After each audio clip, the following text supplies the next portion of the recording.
ಪ್ರತಿ ವರ್ಷದಂತೆ ಈ ವರ್ಷನೂ ಕೂಡ ತಾಯಿ ಮೇರಿ ಜಯಂತ್ಯೋತ್ಸವವನ್ನು ಸೇಂಟ್ ಮೇರಿ ಬೆಸಿಲಿಕಾ ಚರ್ಚ್ನಲ್ಲಿ ಆಚರಣೆ ಆಗ್ತಾ ಇದೆ. ನಾನು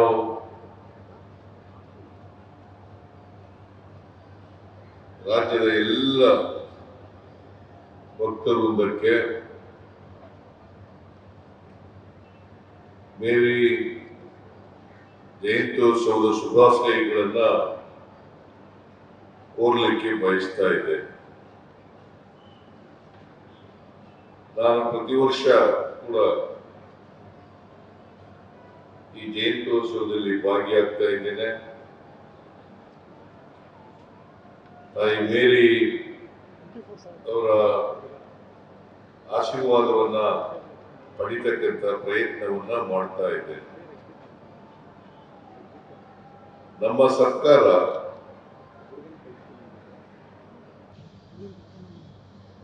ಕುವೆಂಪು ಅವರು ಹೇಳಿದಂತೆ ಇಡೀ ಸಮಾಜ ಸರ್ವ ಜನಾಂಗದ ಶಾಂತಿಯ ತೋಟ ಆಗಬೇಕು, ಪ್ರತಿಯೊಬ್ಬರು ಕೂಡ 7 ಕೋಟಿ ಕನ್ನಡಿಗರಿದ್ದಾರೆ ಕರ್ನಾಟಕದಲ್ಲಿ. 7 ಕೋಟಿ ಕನ್ನಡಿಗರು ಕೂಡ ಪ್ರೀತಿ ವಿಶ್ವಾಸದಿಂದ ಮನುಷ್ಯರಂತೆ ಬದುಕ್ತಕ್ಕಂಥ ವಾತಾವರಣ ನಿರ್ಮಾಣ ಆಗಬೇಕು, ಅದರಲ್ಲಿ ನಂಬಿಕೆ ಇಟ್ಕೊಂಡಿರ್ತಕ್ಕಂಥವರು ನಾವು ಅಂತಕ್ಕಂಥ ಮಾತುಗಳನ್ನ ಹೇಳಲಿಕ್ಕೆ ಬಯಸ್ತಾ ಇದ್ದಾರೆ. ಕೆಲವು ಕಪಟಿಗಳು ಈ ಸಮಾಜದಲ್ಲಿ ದ್ವೇಷವನ್ನ ಬಿತ್ತಕ್ಕಂಥ ಪ್ರಯತ್ನವನ್ನ ಮಾಡ್ತಾರೆ.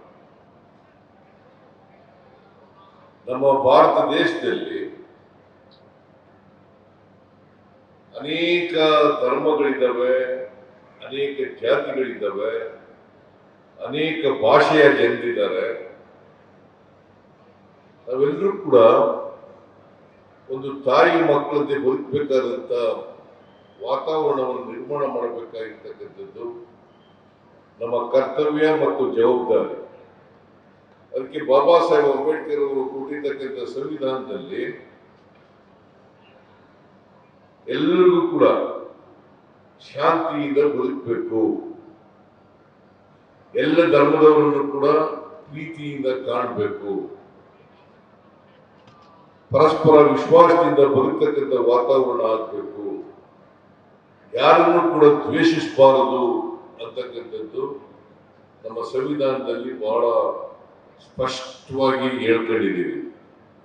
ಅದರಿಂದ ನಮ್ಮ ಸಮಾಜದಲ್ಲಿ ಸಹಬಾಳ್ವೆ, ಸಹಿಷ್ಣುತೆ ಇದೆಯಲ್ಲ, ಇದು ಮೂಲ ಮಂತ್ರ ಆಗ್ಬೇಕಂತ ಎಲ್ಲರಿಗೂ. ಸಹಿಷ್ಣುತೆ, ಸಹಬಾಳ್ವೆ ನಾವೆಲ್ಲರಿಗೂ ಕೂಡ ಮೂಲ ಮಂತ್ರ ಆಗ್ಬೇಕು. ಇದನ್ನೇ ಒತ್ತಿ ಒತ್ತಿ ಸಂವಿಧಾನದಲ್ಲಿ ಹೇಳಿರ್ತಕ್ಕಂಥದ್ದು. ಅದರಿಂದ ಯಾವುದೇ ಜಾತಿ ಇರಲಿ, ಧರ್ಮ ಇರಲಿ, ನಾವೆಲ್ಲ ಮೂಲತಃ ಮನುಷ್ಯರು. ಧರ್ಮಗಳನ್ನ, ಜಾತಿಗಳನ್ನ ಮಾಡ್ಕೊಂಡಿರ್ತಕ್ಕಂಥದ್ದು ಅದು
ಅದರಿಂದ ನಮ್ಮ ದೇಶದಲ್ಲಿ ಅನೇಕ ಧರ್ಮಗಳಿದ್ದಾವೆ, ಜಾತಿಗಳಿದ್ದಾವೆ.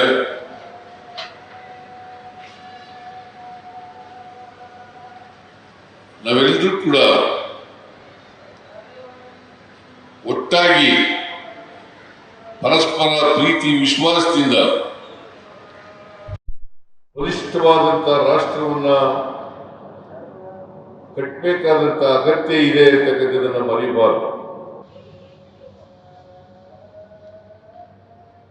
ಈ ಬೆಸಿಲಿಕಾ ಚರ್ಚು,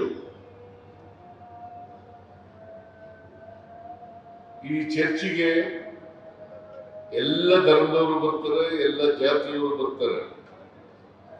ಹಾಗಾಗಿ ಈ ಚರ್ಚು ಬಹಳ ಪುರಾತನವಾದಂತ ಚರ್ಚ್ ಆದರೂ ಕೂಡ ಒಂದು ಭಾವೈಕ್ಯತೆಯ ಕೇಂದ್ರವಾಗಿ ರೂಪುಗೊಂಡಿದೆ ಅಂತ ಹೇಳಿದ್ರೆ ಅತಿಶಯೋಕ್ತಿ ಆಗಲಾರದು ಅಂತಕ್ಕಂಥ ಮಾತುಗಳನ್ನು ಹೇಳಲಿಕ್ಕೆ ಬಯಸ್ತಾ ಇದ್ದೇನೆ. ಸೊ ಅದರಿಂದ ಹಾಗಾಗಿ ನಾನು ಬಹಳ ನಮ್ರತೆಯಿಂದ ಇಂದಿನ ಸೆಂಟ್ ಮೇರಿ ಜಯಂತ್ಯೋತ್ಸವದಲ್ಲಿ ಭಾಗವಹಿಸ್ತಾ ಇದ್ದೇನೆ. ನಿಮ್ಮೆಲ್ಲರಿಗೂ ಕೂಡ ಆಯುಷು, ಆರೋಗ್ಯ, ಸದ್ಬುದ್ಧಿಯನ್ನ ಕೊಡ್ಲಿ ಅಂತೇಳಿ ಸೆಂಟ್ ಮೇರಿಯವರ ಈ ಜಯಂತ್ಯೋತ್ಸವದಲ್ಲಿ ನಾನು ಪ್ರಾರ್ಥನೆಯನ್ನ ಮಾಡಲಿಕ್ಕೆ ಬಯಸ್ತಾ ಇದ್ದೇನೆ. ನಾವೆಲ್ಲರೂ ಈ ದೇಶದಲ್ಲಿ ನಮ್ಮ ಕರ್ತವ್ಯವನ್ನು ನಿರ್ವಹಿಸಲು ಅಂತಂದ್ರೆ ನಾವೆಲ್ಲರೂ ಕೂಡ ಮನುಷ್ಯರಾಗಿ ಬಾಳ್ತಕ್ಕಂಥದ್ದು.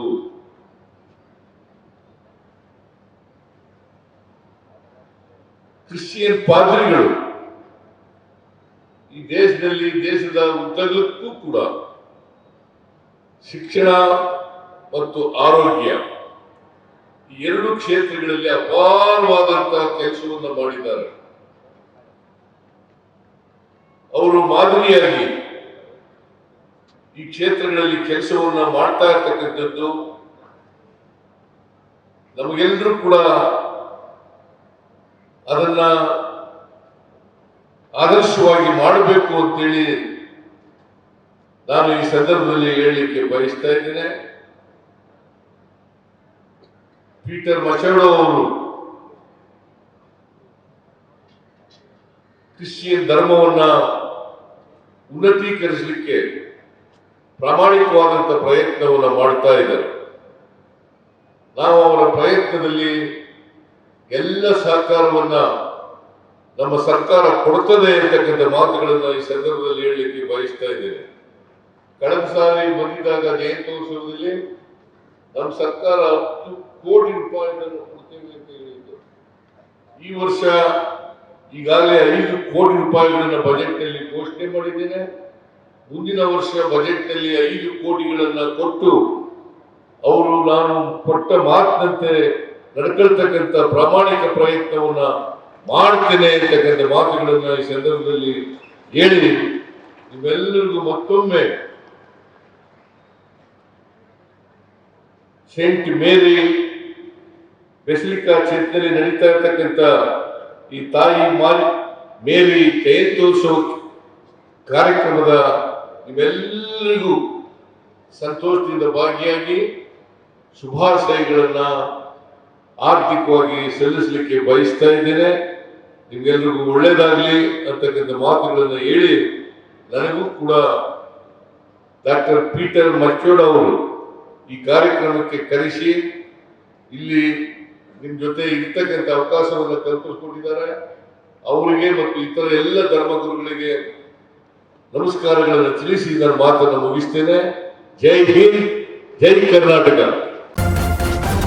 ನ್ಯೂಸ್ ಫಸ್ಟ್ ನಿರ್ಭೀತಿಯಿಂದ ನಿಮ್ಮ ಪರವಾಗಿ.